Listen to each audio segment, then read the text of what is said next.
I'd like to take another look at a game by Mikhail Tal, one of my favourite players.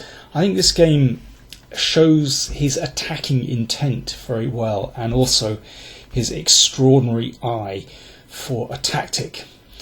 It was played in the Chigorin Memorial Tournament in Sochi on the Black Sea in 1973. And he's playing black against Czechoslovakian Grandmaster Miroslav Filip, who was actually a very decent player. He played, for example, in the Candidates Tournament in Curacao in 1962, where he actually beat Tal. So, not a pushover, although he doesn't have a good game today. So, Filip played the English opening, and Tal played something a little bit left field. He played in this position bishop e6. Well, the idea is that you block the diagonal not with the knight but with the pawn.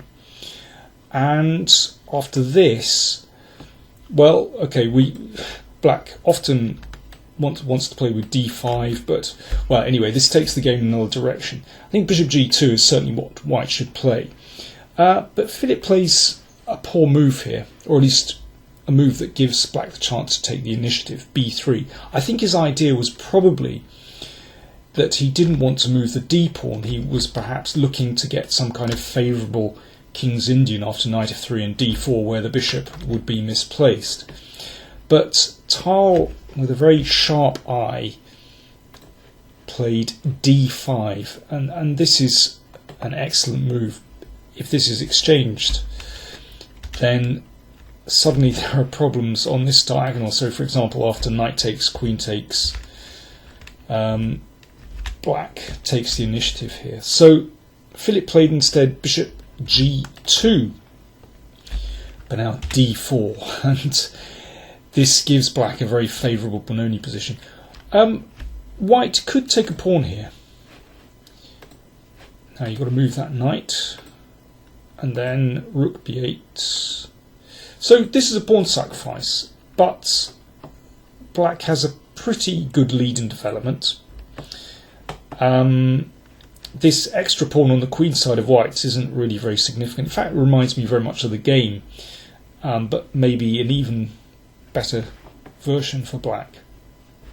Anyway, instead Filip played very passively. I mean, if he was going to go in for this, then he should perhaps have just taken a pawn, but he moved his knight back, and suddenly, well, black, it's as though black is playing with the white pieces, actually. It's a really favourable Benoni position. So black takes control of this very important diagonal and clamps white's play down with b4. b4, white simply isn't going to get there when these pieces are controlling the b4 square, so this makes counterplay very difficult for white. And you can see that how passive white's position is. Tal is able to build up an initiative so easily, and well, he could play the knight to f6. He plays the knight to h6, just keeping open the f-file. So let's get to the crunch moment in the game. Here's a provocative move, knight g4. So what Tal wants to do is tempt white into playing h3, and well, the knight will come back, but after, well, let's have a look. After h3, could go back to f6, but nothing wrong with that. You can see that these pawns have been weakened terribly, and it's going to make some push in the centre even more inviting when this looks so weak. Rook d1 played. So white is kind of angling for perhaps playing e3, but Tal stamps down on that. So, you know, even if this knight is not back, e3 isn't going to be possible because there's pressure here. Rook e1, still going for e3, but bishop c5 just, I mean, this move just locks white's centre horribly. E3, you can't contemplate that with the bishop here. And just a great square for the bishop. Knight g5, at least trying to grab a bishop, and now Tal seizes the initiative with e4. As the rook has moved to e1, you can see f2 is really sensitive. I mean, this is such a horrible position. Filip definitely having an off day. If pawn takes, then knight takes f2, and something very nasty is going to happen on this diagonal. Let me see. So knight f1 played, just trying to bolster the king side. A nice calm move from Tal. Queen e7, just kind of clearing up the situation, attacking the knight. Now he's given up the two bishops, but it just clears the position, actually. You can see that, well, white's bishops certainly aren't up to much. I mean, that bishop on b2 is a dreadful piece. Now h3 from white. Well, how many of us here would simply drop the knight back? And well, in fact, one could put the knight on e5. This is a great square. And if that pawn on e4 is taken, then play e4 is a classic Benoni type sacrifice. We're playing a reverse Benoni here. It reminds me of the game between Aronian and Caruana from the Candidates tournament, where Aronian played this sacrifice. Absolutely typical. So this pawn in the centre is blocked by the knight, and then you have these two pawns which would very much like to expand. Black has such a big space advantage there, a lovely position. But instead Tal senses that he can go for a quick kill, and he played the pawn to e3.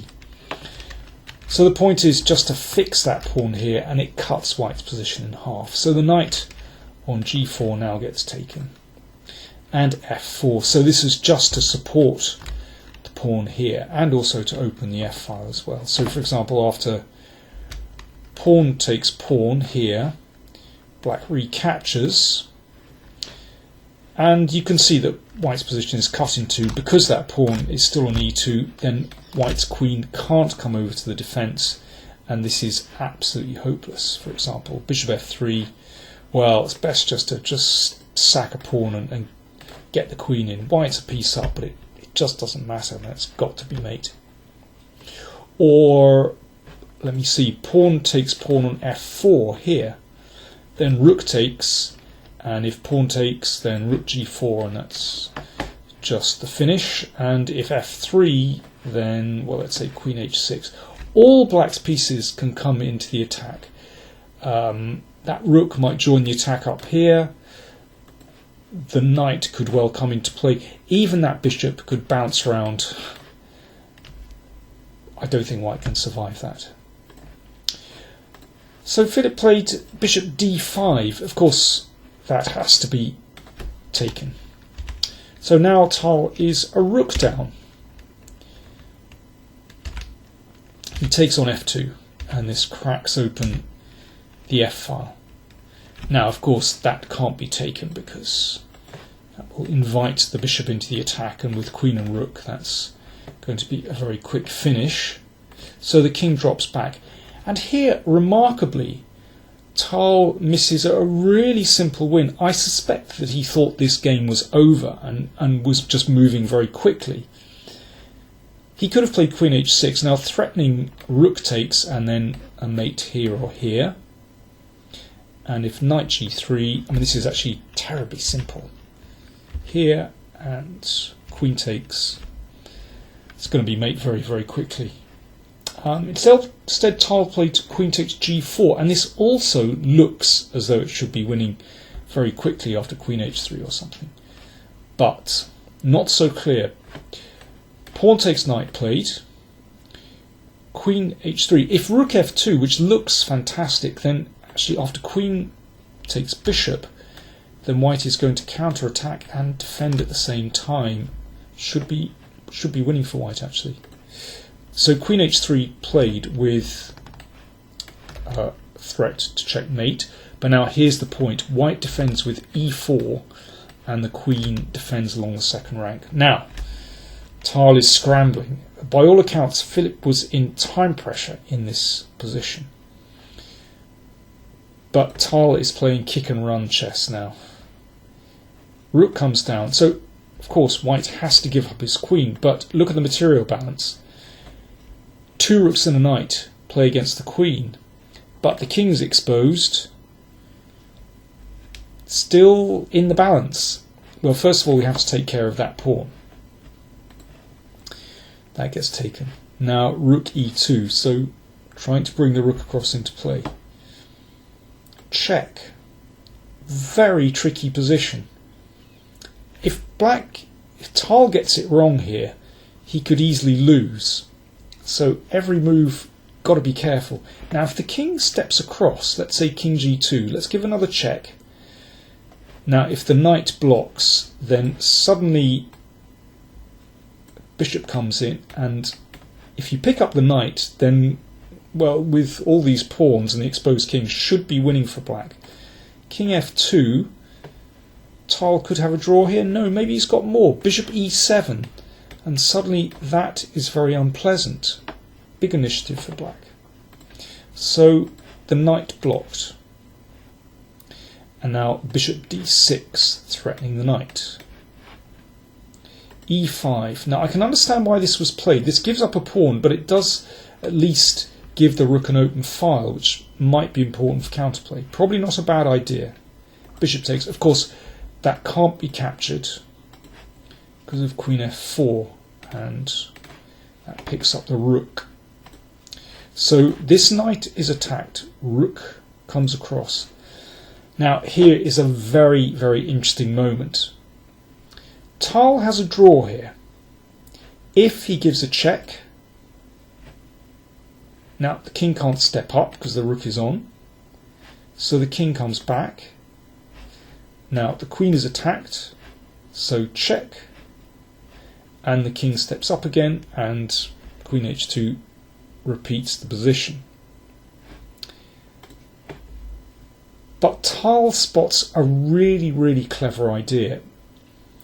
He plays g6. Now this is the kind of move that is very, very difficult to meet if you're in time pressure. It's not absolutely clear what the threat is, but it does improve the king's position a little bit, gives the king a better square, potentially if there's a check, and, well, might cover these squares, or, you know, perhaps later on might aid the advance of the h-pawn, but basically it's leaving white. It's not making a direct threat, and that's very difficult to meet when you're in time pressure. And Filip makes a fatal mistake here. Probably he should just bring this bishop back. And after that, it probably be necessary to make a draw, as we've just seen, and so on. But instead, rook e4 was played, which looks such a tempting move, and I'm sure that Tal had seen what comes next when he played the move g6. So over to you. I'm going to give you a little break. You can of course pause the video. Black to play and win. How did Tal win from this position? So if you want to hit the pause button and have a look, then do try to find the continuation. Follows a little bit of calculation. Okay, let's crack on. Here's what Tal played. Queen h2 check. The king steps up, we take the rook. So the rook blocks. Oh, if the king goes back, of course, then in this case, well, bishop takes knight, and of course wins. So rook g2. Okay, this is the easy bit. You take the knight, can't be taken, it's pinned. King steps up. Okay, here's where it gets a little bit tricky. The queen is attacked, also the bishop. So what do you play? This Tal would have foreseen. He played queen h3. Now, if you don't take the bishop, of course black is winning. With the exposed king and queen against two rooks, well, should be winning. So rook takes bishop. And now queen f1 check. It's all forced. King comes up. Queen f5 check, and here Filip resigned, because if king h4, queen h5 is checkmate. That was the point of g6. Beautiful.